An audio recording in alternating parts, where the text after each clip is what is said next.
Next up on the Run That Back podcast, we got Mr. Woo-Ha. Got you all in check. Busta Rhymes, the coming album. Let's go.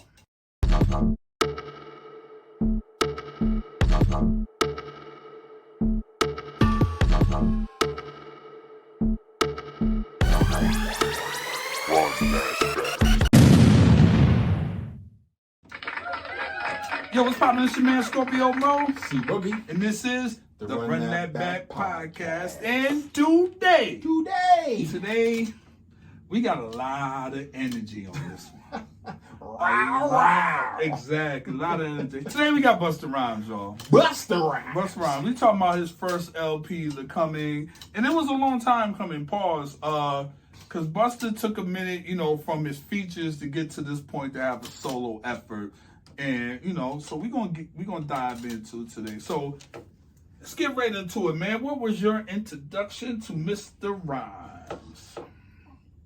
My introduction was Leaders of the New School. Mm-hmm. I'm trying to think which. It was Case of the PTA. Specifically. It was Case of the PTA. Saw him along with Charlie Brown, Dinko D, and Milo in the dance, and these four had a vibe of an old school rap group, meaning like the Treacherous Three, Funky Four plus one more. They had that teamwork type of vibe, and then he just became. There's always that one out the group that stood out, that stands out, whether it's voice, flow, it can be anybody. I mean, you point out from Q-Tip, Busta Rhymes, who else in hip hop stands out from if you want to take it to R&B, Cisco, KC, JoJo. Nah. There's always just that one person that stands out, and it was Busta Rhymes. Right. Okay. What about you? Same thing, but it was funny because as soon as I seen the video, I seen them. Because at that time in 1990, I think that was going into 91, I think. I would see them at Rush Management. Okay. And I just saw the video, like in between that and Sob Story. I would see the video, I was like, oh, that's these guys. And they was all piled up in one car and coming into the city. It's when Russell Simmons had a management company, Rush Management, in the Village on Elizabeth Street, and right around the corner he had Def Jam. But that was my first introduction. Not thinking, just like okay, he's part of this ensemble. But then, for whatever reason, and they knew, I guess people knew that were around like this guy, because he just had a distinctive voice. He stood out in his energy. I don't know if it's the Jamaican descent or whatever the case may be, but I guess the Scenario remix was the next thing. I want to say I might be missing something. Y'all inform me, but the next thing I know, and that was Busta's thing. He would play cleanup. Like if it's one thing just to be the other guy, but if there's a guys with Busta's energy, you want Busta at the end because you're not following. You're not following that, man. Even on stage, it's hard to follow. Yeah, but you're not following. But let me ask you this. First, I'm gonna ask you. Well, we are your introduction to Busta, right? But do you know where the name came from? If I recall correctly, he was named by Chuck D. Because at first his rap name was Chill O Ski. That was his first name. Because I remember. I'm gonna get into it one day. I'm gonna talk about the ski and rap and where that derives from. Because a lot of people don't know where you had Cool Rock Ski, Joe Ski Love, why Ski. I'm gonna say it was important, but why Ski was in the hip hop culture. We'll get into that, but go ahead. Yeah, but he was known as he said that he was known as Chill O Ski, and then I think Busta Rhymes. Chuck D heard his name and he was like, "Why is your name Chill O Ski?" And then there was another name that he had as well, and Chuck D questioned that again, and then he was like, "You know what? I think you should be called Busta Rhymes. And he gave him like a trading card. The dude was either a baseball player or a football player. Football player. His name was Busta Rhymes. His real name was Busta Rhymes. But then Chuck was like, I think it should be Busta with an A, and then you change the rhymes to a Z or whatever. And he was like, huh, okay. And then that's how he started. And he named the group Leaders of the New School.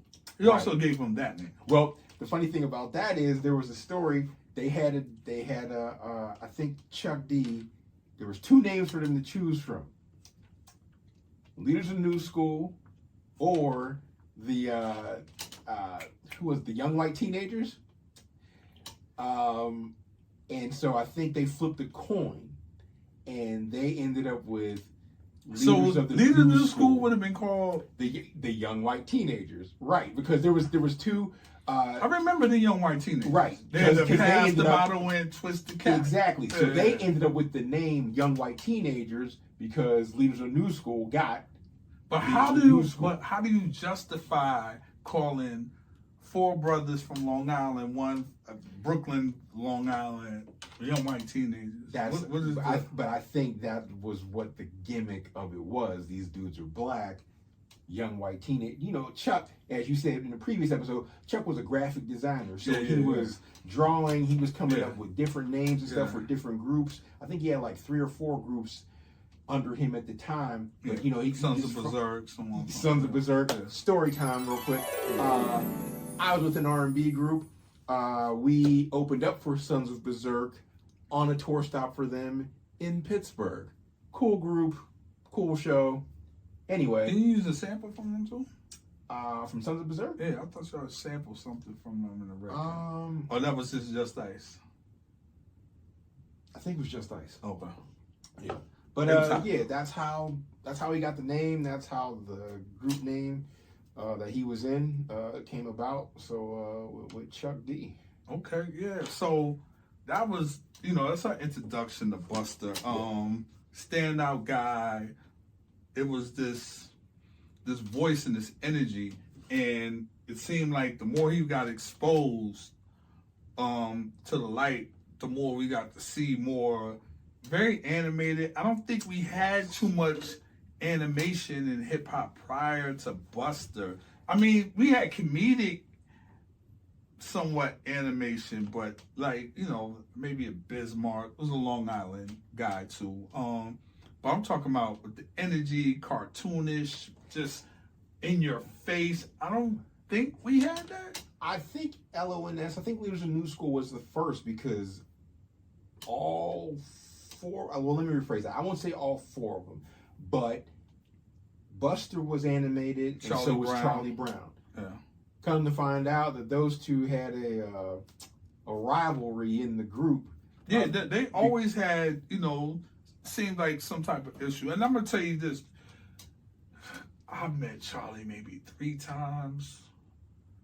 Like 3 different states. Super cool dude, man. So all of them. Dinko, shout out to Dinko. He's from Connecticut. But super cool guys, man. Like really, really. I met Spliff and never had a chance to meet Busta. I remember Spliff being on the record again. Yeah, I even did a record with Spliff. I never met Busta, but the other guy is super, super cool, man. Charlie was always humble. Yeah. But, so Busta is off of that, out of that. Well, technically, he was still in that at this particular time. Yeah, he was still in it. Of coming into his own. But, there's no but. I just think Busta was an energy that was missing. And I don't even think we knew we needed that. Yeah, I was going to say, I don't think it was missing. I just don't think it was something that was in the forefront yet, because once you heard him, you knew, like, oh, shit, like, all right, the record's about to end. I got sick, It's about 16. To go up. Yes. And it's like, how do you match this energy once it hits here? Maybe Onyx? You know what I'm saying? Yeah, but there's a difference between shouting and growling. When Busta was shouting, he was growling, he was animated, he was energy. Do you think the Jamaican bars? Do you think the Jamaican background? Have you ever seen any those artists perform, to me, that's where that comes from. When you see that content, competitions, yeah, and just plates, all that the stuff. Energy on the mic, the performance, the bravado, all of it. Yeah, so I would assume that, you know, because Biggie's from that too, and Biggie doesn't have that, you know. So I think what hip hop does is, which hip hop's always done, that's hip hop, is to take what already exists and bring it over here, right, and do something different with it, right. You know what I'm saying? So whether you're Elephant Man, you see all these guys perform there, you know, they got that energy. Yeah. So it feels like Busta Rhymes might have, I'm come from that. I could do this and put this over here. So yeah, because that's the thing. It's like with Busta, once he got out there, and like you said, he was the last man on the track. He was the last person on Craig Mack's Flavor in Your Ear, Scenario. He's the cleanup man. Yeah, the maintenance man. He cleaned it up, and then once he got out there and started performing, there was nobody that wanted to follow that man, because he, as they said back in the day, he blew up the stage to the point where it's like, anybody that came on after him was like, I don't know what I can do. The crowd spent, like, they already gave out all the energy that they had. I don't want to go behind him. He's one of the few guys, as they say, that empties the glass. There's not a lot of performers that do that. Like there's nothing left for them to do. Like, there's no more. Like, they gave it everything and left it on the stage, or at least that's what it feels like. And Busta is one of those guys, like, even in hip hop, like, to be a fan of hip hop music, you got to see him at least one time to really get that. You know what I mean? Yeah. To really get that. And so with that being said, man, that's the Busta Rhymes intro performance. You know, just kind of give you a detail of what, you know, who this man is. We're gonna dive a little deeper right about now. Yeah. So let's give you the climate in '96 when the album dropped. Some of the number one songs in '96, Mariah Carey and Boyz II Men, One Sweet Day. That song actually was a Billboard record at the time. Bone Thugs and Harmony with The Crossroads. You had Casey and JoJo with Tupac with How Do You Want It. You also had on the R&B side Blackstreet featuring Dr. Dre with No Diggity. And then on the R&B side, you had Tony Braxton with two number one hits, actually, You're Making Me High and Unbreak My Heart. So that was the musical climate of 1996. And you could tell just from that small sampling of number one songs that the tide was turning in regards to what the country was getting ready to start listening to, because with Busta Rhymes' album The Coming, it was a number one album on the R&B hip hop charts, and it actually, the highest it reached on the Billboard Top 200 was number 6. Let me ask you this. Can you look up Scenario Remix? Because to me, it feels like a long period before Busta drops, you know, the solo record, the debut. It seems like it's almost like a 5-year period. I could be wrong. It's a 4-year period. It came out in '92. The remix. Yes. So I remember seeing them perform that on Arsenio Hall and things of that nature. So you just gotta think, like, that's almost like now how albums drop. Like, these guys are mixtapes, and it takes a while to drop an actual album. So back then, it's like 4 years. Big didn't even take that long. Big was, Big was out in 2 years from the time he was signed. Right. But here's what you have to realize, and I'm picking this up from the web. Basically, the group he was in just broke up. He had a son, and he was looking for a source of income. So then he got offered a deal by Elektra. Chris Lighty was... He just transferred because he was still on Elektra. Well, I'm just saying a solo, even though right. So he was offered a solo deal by Elektra. Electra, so that just moved over. And basically he was trying to find his own sound, and he even wondered, because I remember you and I had this conversation off camera, he was even wondering how people was going to accept a whole album of just him at that time. Because you gotta understand, the way he was rhyming and the way a lot of people were rhyming back then, it was very loud, braggadocious, and he had a specific voice. It wasn't like a regular MC per se. He had a distinct voice that once he was on the record, you knew it was him. You know what I'm saying? So he was trying to figure out how to work all that in. But the first single that he had off the album was Back at It. Let's just get into the track list portion of the because it's interesting. We'll talk about it, because I'm not gonna lie, I had some problems with the start off of this album. But let's go into the track. Let's just go into the let's go into the singles. Right. Then we go into the track. All right. So the album actually came out March 26th of 96. It was recorded between 94 and 95. The first single out, which was a unadulterated banger, Woo-Ha, Got You All in Check. That piano riff in the beginning. That came out January 7th, 1996. Mind you, Tupac and Big are living, just for reference purposes. I'm putting that out there. Yeah. That song was basically Busta's solo introduction to the world. Not only did that song blow up, it also had a remix video with the one, the only, my spirit animal, Old Dirty Bastard. I want you to think about this in this climate. Even though Busta's hot with the features, you gotta remember, like we were saying earlier, what was going on. Fugees is on fucking fire. Like,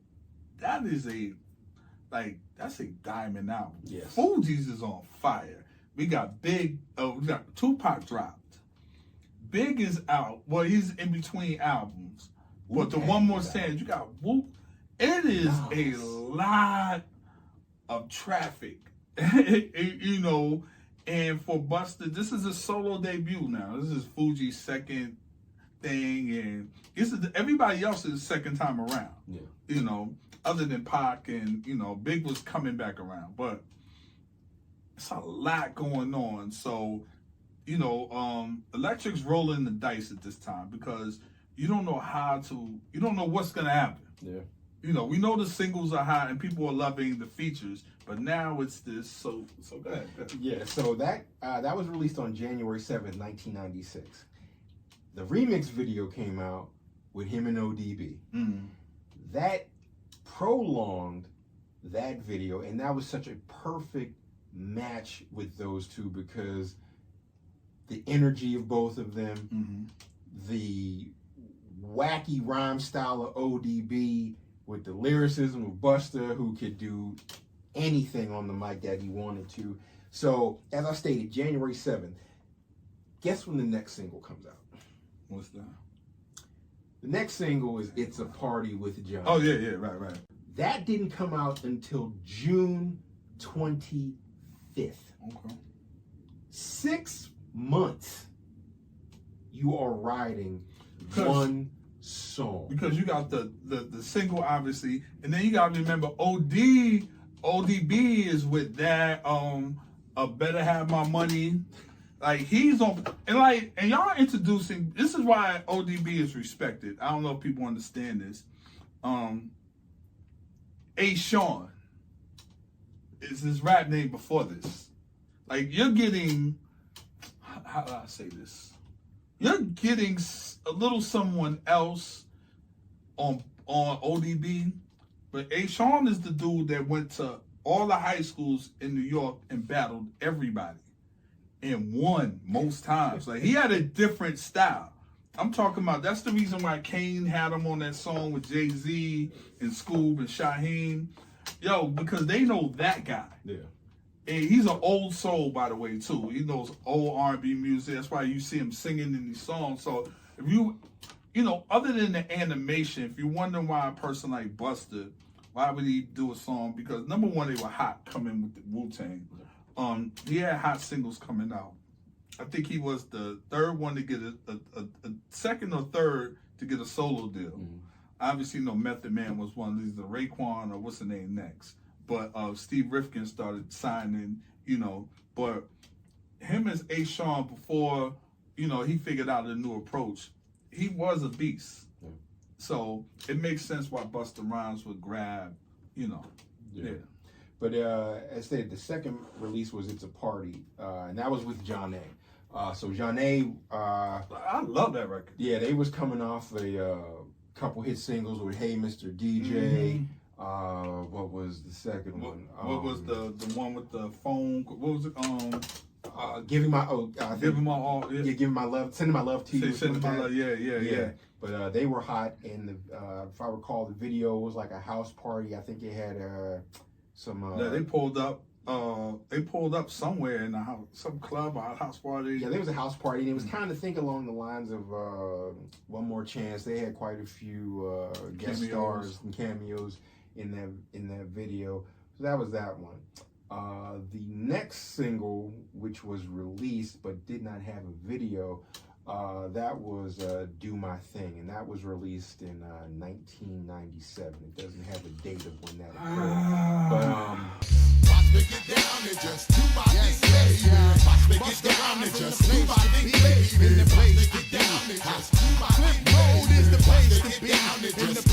yeah, so Do My Thing, and then on the flip side of that, on the B side of Do My Thing was Abandoned Ship. That was featuring Rampage, The Last Boy Scout. Like those were promotional releases, but like I said, Do My Thing ended up being the third official single from the video. But another thing before we get into the track listing, Busta Rhymes was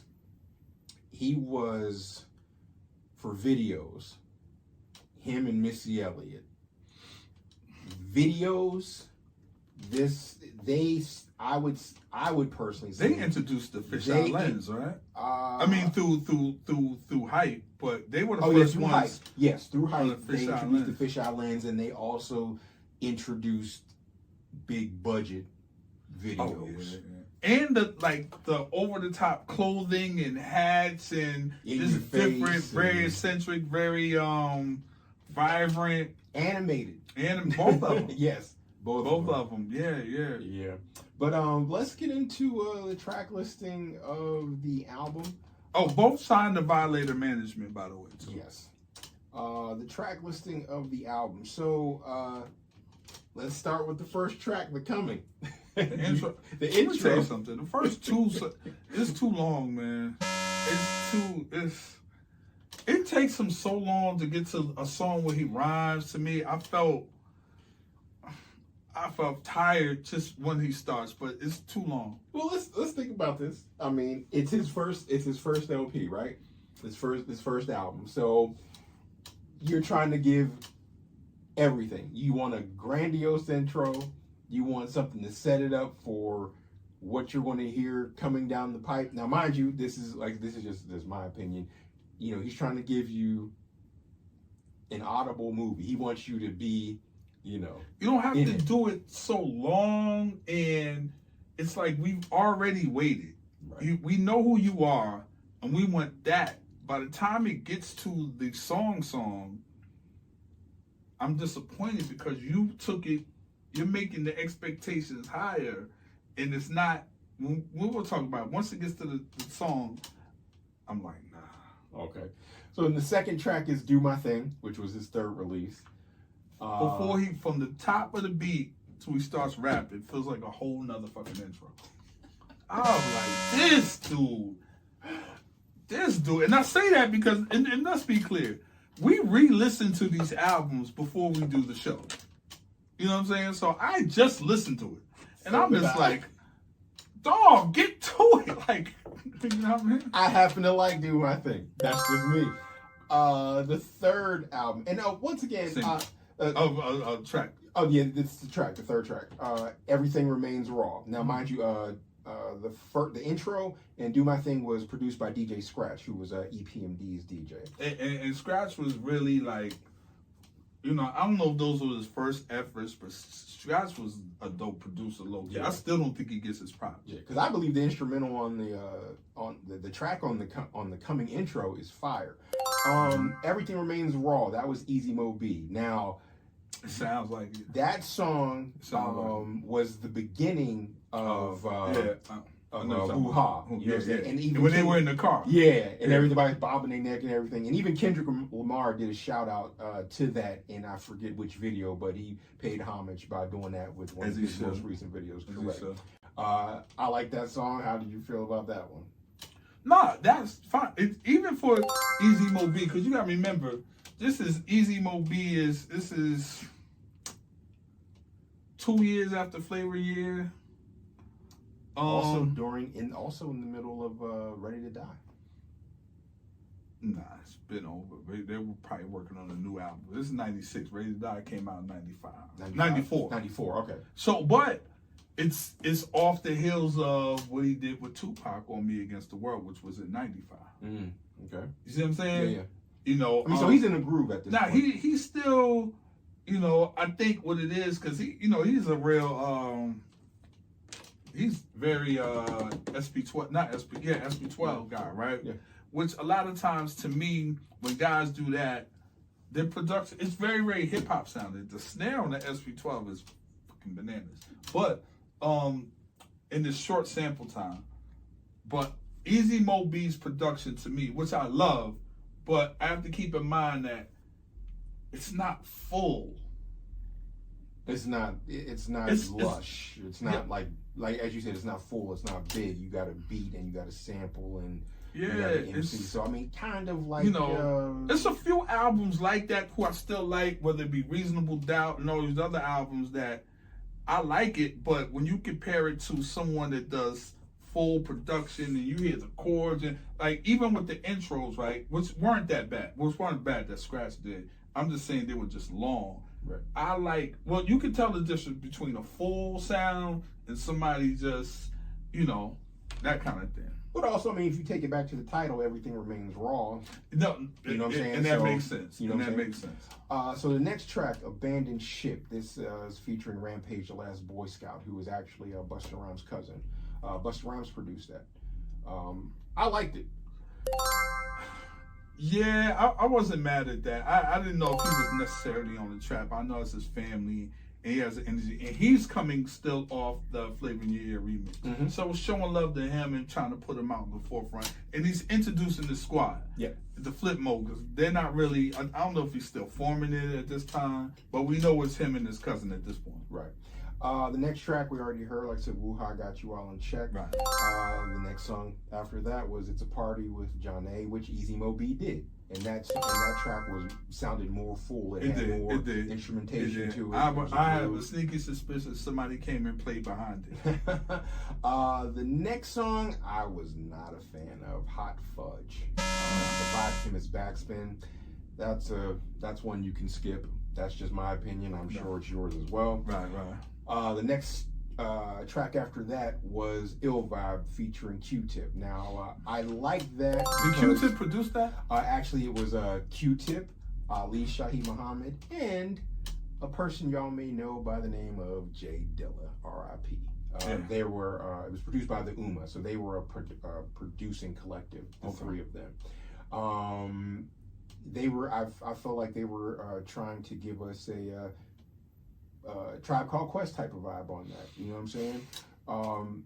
Just by the drums and just kind of like the jazzy, like I would say vibe tones of it. Let's see.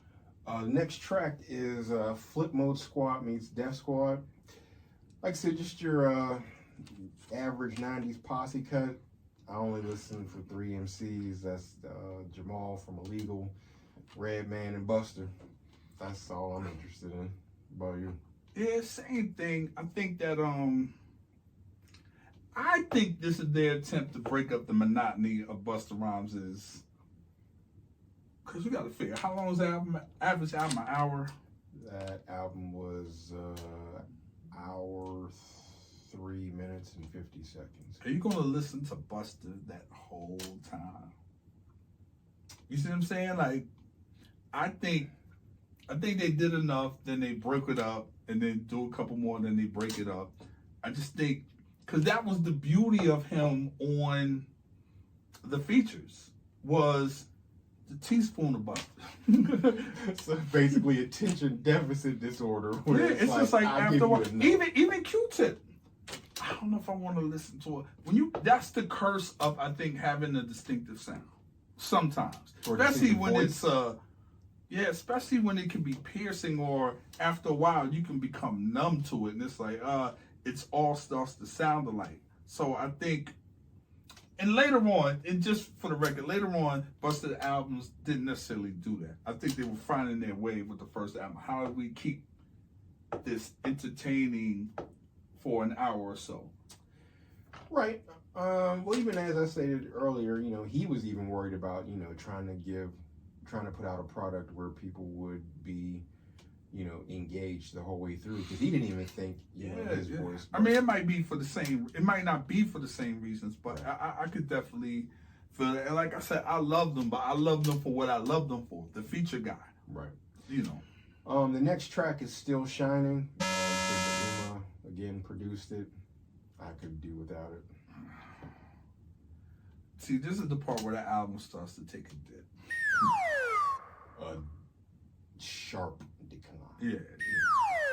The next one is Keep It Moving with Dinko, Milo, and Charlie Brown, aka LMS, got together for this. Again, but Uma produced it. It's throwing them a bone. I agree. Throwing them a bone at this point. I put it this way, they weren't necessary. True, they were not. The next one, The Finish Line, like I said, DJ Scratch produced it. To me, more of a conscious, what's the word I'm looking for? And do we want to hear that from Busta? Or do we want the little sprinkles that he would, Well, remember, at the beginning of the album, that there's only 5 years left. Yeah, see, that's what I mean. It's like, Because you gotta realize, he is a Muslim. I get that. 5%. Yeah, 5%. So I get that, and that's part of what they're supposed to do. But sprinkles, I don't want a whole song of that shit. Right. And then the last song, it's not even a song. It's just an outro at the end of the world. It's just it's just a track and him talking on it. But this is what I mean. It's an album filler, folks. Yeah. And too long of a one, if you ask me. Yeah. So out of 13 songs, what? 1, 2, 3, 4, 5, 6. So basically, I enjoyed half the album. I enjoyed half the album thoroughly. The other half, I could really do without. So in today's climate, if he just had those 7 songs or 6 songs as an EP, chef's kiss. Right. Exactly. I like that. EP wise. Album, I think they tried to, and this is the first solo effort. What are your pros and cons of that? My pros are, I believe it's a good debut, especially for the time it was released. Everything sounds in pocket. With, like I said, for the time that it was released, it was good. The singles that were released, they did good with that. Even, like I said, the songs that weren't released but were, still on the album, still kept me engaged. I enjoyed it. Like I said, I'm a Busta Rhymes fan. The cons, those 6 songs which sent the album into a deep decline. What about you? The pros is we finally got a Busta album after all this time. True. That kind of thing. And I think the singles were right. They got the singles right. The cons, and just re-listening to this, lyrically, I was slightly disappointed. Yeah.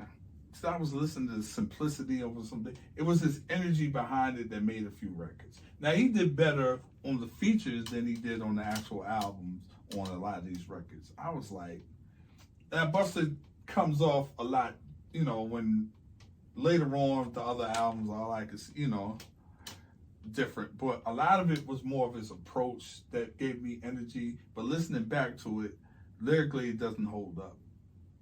Maybe on the singles it do, but it's very, very simple. And I guess you're supposed to do that, but it's not Busta, at least I'm not on this album, is a lyrical assassin. He had energy, he could rap, but by far, let's say everybody's killing him that we talked about earlier. Wu-Tang, they're killing him. Like, he could be, but for the album, lyrically, it felt like he dumbed down. Okay, so I was going to ask you a question. So, do you believe MCs who are lyrical do not get the tracks to complement that? I think in the song making process, there is a compromise. And you have to, so if you're not going to be lyrical, or if you don't think it's a good idea to be lyrical, what you have to be is a better songwriter and find that balance. And I will tell you, like Nas's second effort, I Rule the World. You see what I'm saying? It was a dope song. And I think now when you have the two that meet, great lyricism and songwriting ability, whether it be the Jay-Z's, his songwriting started to come up. Big, his songwriting, by the second album, his songwriting. But in between, you do the first one, then you do these features and you figure it out, your formula. Jay-Z, and not everybody has it. Wayne could make a song and rap his ass off. Not everybody could do that. 50 Cent, I don't even know if you want to say lyrical, but he's a hell of a songwriter.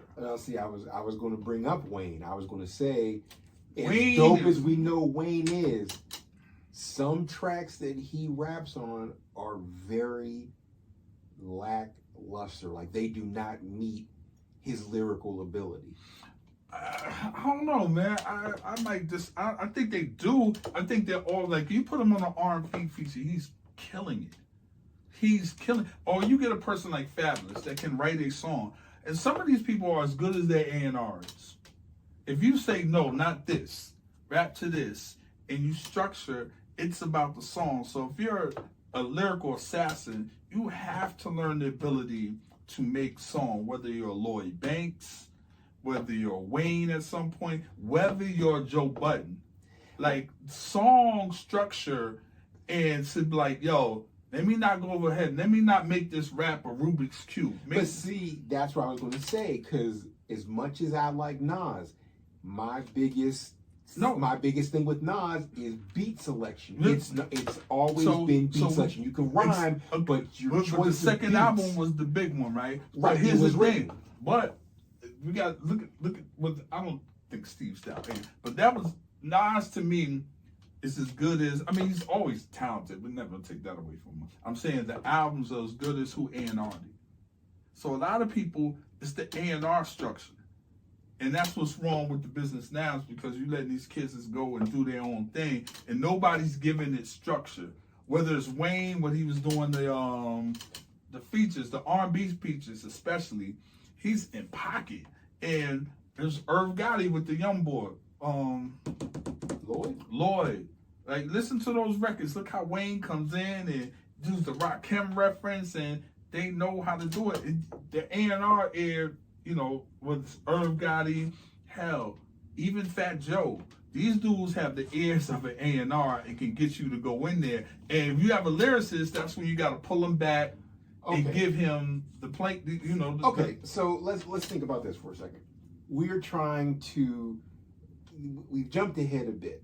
So I'm talking about for 1996. Even more so, because now 96, we just talked about Tupac's albums out. Big is one more chance is a great example. The remix, right? The bar sample is a great example. But then when you look at the second efforts of a Raekwon, which his first album only built by Cuban Links, is one of my favorite rap albums of all time. Right. Was probably in my top 5, right? Definitely in my top 10. But then second time around, it kind of misses the mark. Mobb Deep, I gotta give it to him, whether it's Quiet Storm, the ability to make songs for them and still hit their market without P being super lyrical. And they found their formula that works for their audience. But sometimes you can lose them. Lies is Rubik's Cube style and saying a lot of. So wait a minute. So are you saying that Busta dumbed it down? I think because his features, he spit. I mean, it's like there's quotables in his features. So is there no quotables? On the singles or the all those, but when I said the album fillers and things of that nature, I'm listening to it and I'm like, simplicity was almost too or maybe I was expecting more and I didn't feel it, and I was like, well, I'm glad they didn't release that. So were you listening? I'm glad they released that. So were you listening to this with today's ears instead of? Both, because I'm still going back in time and I'm looking at who was in those times. Talking about 96, I'm still looking at Raekwon. I'm still looking at all the people that we mentioned in his class, which these guys are 50 now. You know what I'm saying? Yeah. In his class. And I'm like, for him to drop that because you were doing it on the features, I felt you dropped the ball on a lot of records. Yeah. But you picked the ball back up, and I don't know if there was a conversation on the other albums. But on this one, it's your first effort. I just felt like a lot of records felt short of what I thought he could do. All right, so let's just get to the brass tacks of it all. What is your judgment on this record? If I give it the 1 to 10, I'm gonna be honest with you, I give it a 6, maybe a strong 6.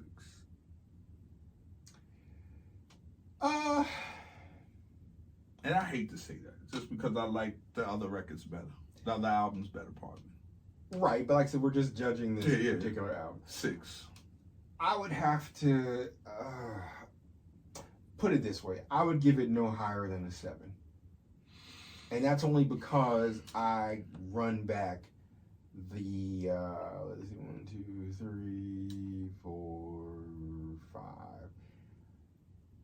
That's because I can run back 7 strong. I can run back 6 of the songs strongly. So I wouldn't give it anything past a 7. In between the 6 and the 7 for me. Nothing higher than a 7. If I gave you the 7, I'd be doing you a favor with an extra point. I'd be throwing it in there just because. I mean, but that's your. No, I'm just saying. I respect it. I respect it, and I'm not even mad at that. I get it. I expected more of a better cohesive project, more song driven. Give me another Janae track. Give me another hoo-ha. I didn't feel it then. I didn't feel it. The singles were right. Right. And honestly, that's what sold the album, because let's face it, the album went number 1 on the R&B hip hop track, and it ended up number 6 on the Billboard Top 200. So this album went platinum.